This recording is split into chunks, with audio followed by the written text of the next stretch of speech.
Now going back to Overseers.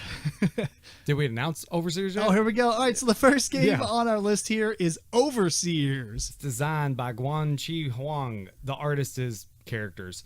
Like Japanese characters. Yeah, Japanese characters. We don't know. Kanji. Sorry, I don't know how to read that. Published by, we got Big Fun Games, Gaton Games, or Thundergriff Games. Greenbrier brought it to America. Greenbrier. Okay, so they're not even listed. Board Game Geek, you're killing me. What's up with that, Board Game Geek? They don't even have them listed, so we played a Greenbrier version. Yeah, pretty much. Okay. So this, I'm pretty sure, right? Oh, we don't have it here. I remember you saying that now. We got it from Greenbrier. I don't know if they actually, I'm pretty sure they published it, but they may. Their name's not on the box. It's not okay. Right. So they're just selling it for them basically, like they did Vengeance. Mm-hmm. All right. Well, anyway, we did receive this as a review copy, just to kind of keep that out there. But these are mostly our first impressions anyway. So, Eric, you want to explain this one? Sure. There's a drafting and bluffing game for 3 to 6 players. It plays in about 30 minutes. The theme of it is there's a goddess that sent a group of overseers to protect the world. And they have the power to bend human traits to their will. I think I just skipped this part every single time. No, it's quick, and they're here to create the perfect symmetry between virtues and vices of humankind. See, I think that I'm not setting the mood. Yeah, that's what it is. Eric's just going to punch the mic all podcast. Keep going. Sorry. All right, so you start off with some drafting. Everybody gets 6 cards. They also get 1 overseer card, and this overseer has different abilities not throughout the game, but once during the game.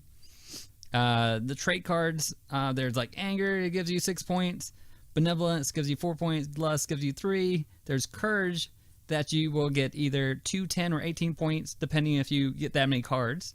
Then there's hope, that's 0, 6, or 21 points. And then there's greed cards that give you 2 points. And also we'll come back to what the greed cards do in a second. After you get your 6 cards, you're going to draft them, discarding the last card.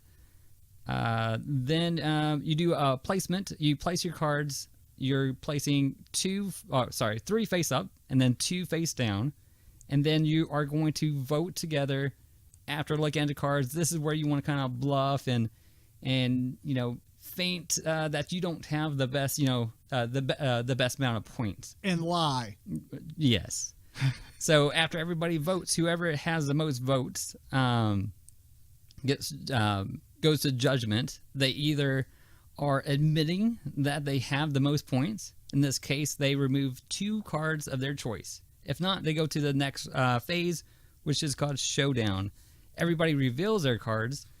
If the person that was judged denied that they were the person that had the most points, and indeed they did have the most points, they have to remove 2 cards which give them the most points. After that phase, you go into the greed phase. Whoever has the most greed cards gets to steal a card from somebody else. It's not giving me that specific card, but if I want a card from Tim, Tim, I'm stealing from you, and he gives me a card of his choice. After that phase, you go to the scoring phase. Whoever has the least amount of points becomes the leader. During all the previous phases, if there's any ties, the leader breaks that tie. You play 3 rounds. Whoever has the most points wins the game. Cool. Matt, you've played this. We played it a couple times. You played it once. What do you think about this? Let's start with you. It's interesting. First of all, you do have drafting. That's always fun whenever you draft cards. Drafting cards is fun. I will say that even though I couldn't say the artist's name, they did a good job. They did a good job. It's a little racy, but a little bit of the goddess cards, or the overseers cards. Some nice looking girls on the cards, but anyways, besides that, So you draft picking the cards and trying to get sets and stuff like that.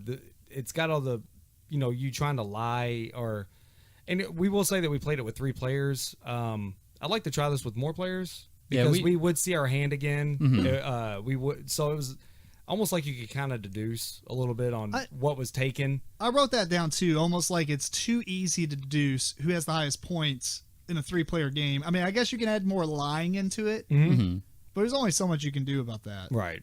Because if the other two, both players, the other 2 players are going to see your hand, and if they were smart enough to remember what they see, they can be like, No, you did not. Yeah, I because mean, that means you passed him this, and he said he didn't do this, and I didn't see that card. and your lies can pretty much just come down to no, I passed that on, or that's the one down. Right. It's you don't have a lot of routes and avenues to go whenever you're trying to make a lie up. So yeah, but otherwise, yeah, I thought it worked okay at 3 players, but I did like it at we played it at 4. We played at 4, and I think was it play up to 6. Yes. What did you think about the special abilities? Did you think that those are fairly balanced for the most part? I thought they weren't too far off each other. I would have liked it a little bit better if you got maybe 2 and choose. You know, you got a choice between one, right? Or, you know, you choose one of the 2. What you can do with a 3-player game, but I think there's only 11 of them, and one of them is the girl that gives you 3 other ones. So you got if you take that out, you have like 10 different ones. Mm-hmm. So yeah, you could really only do that in a 3-player game. But if they had more, yeah, that would be an awesome way to do it. And actually, you know what? I forgot to write this down, but I'm really excited to try this with the tournament rules. Yeah, the tournament rules are you play 4 rounds, and there's one other thing that was different. Like, it was pretty different. I don't remember it now. Yeah, it just went blank. I know you play 4 rounds, and there was one other thing that, you know, kind of set it apart a little bit more. Well, we don't have it here. It's not a big deal because we're not talking about the tournament rules. We're just Right. playing a single game. So 4 rounds is actually pretty good. The game is fairly short with 3 players, and I don't think more players adds that much time at all. No, I mean a lot of it you're kind of doing it at the same time. Right. Like the drafting changes nothing because you're still drafting the same amount of cards. Right. And that would be cool, yeah, because like you get, 6 cards? So if you play with 5 players at least, I mean, because that last card gets thrown out, that would be, I don't know if you get to see that one or not, but maybe the last player gets to see 2 and throw it.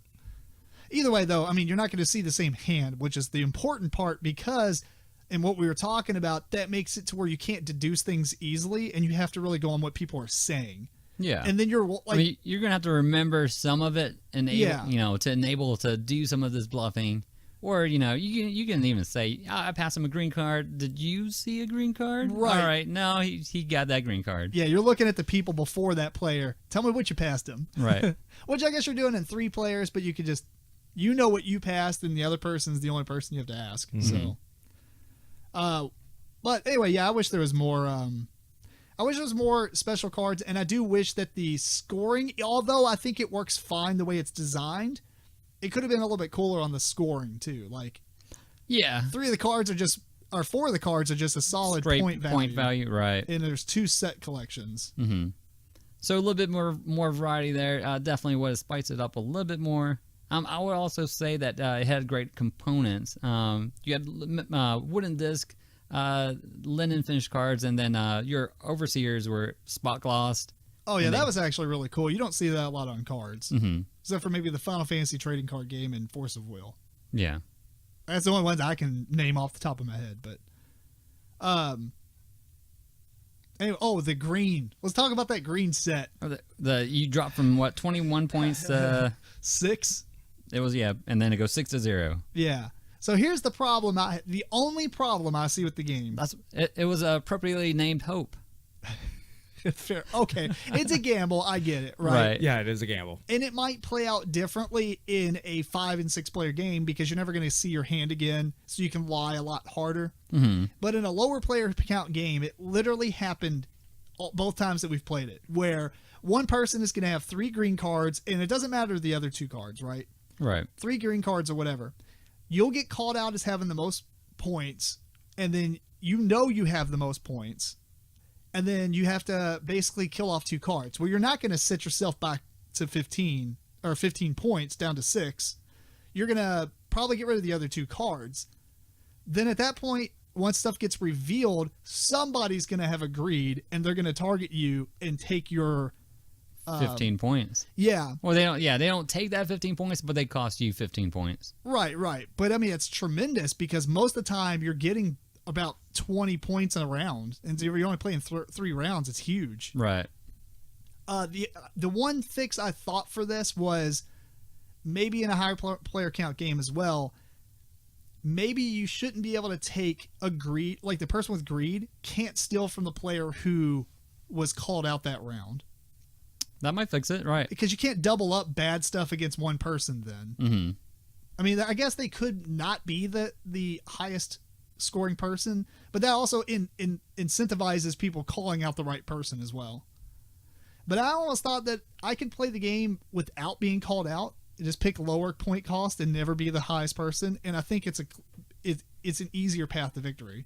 Oh, Be a little slow and steady. Yeah, I guess I forgot this on telling about the game too. But if you are called out and you weren't the highest, you do get a bonus card from the discard pile. True, but usually it's the crappiest card. So, Sometimes, yeah.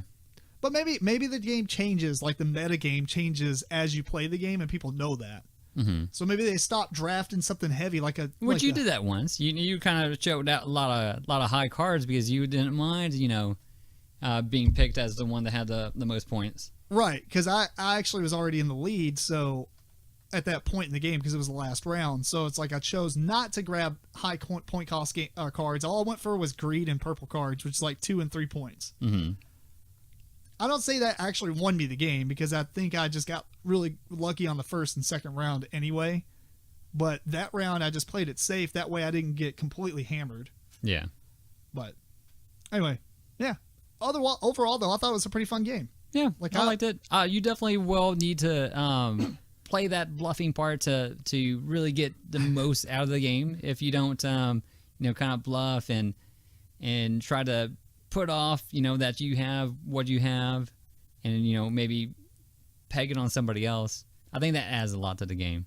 Yeah, I think we the first round of the first game, we didn't do that much, and it was just like that's random. Yeah. And the second round, we were like, it was like dramatically longer. Right.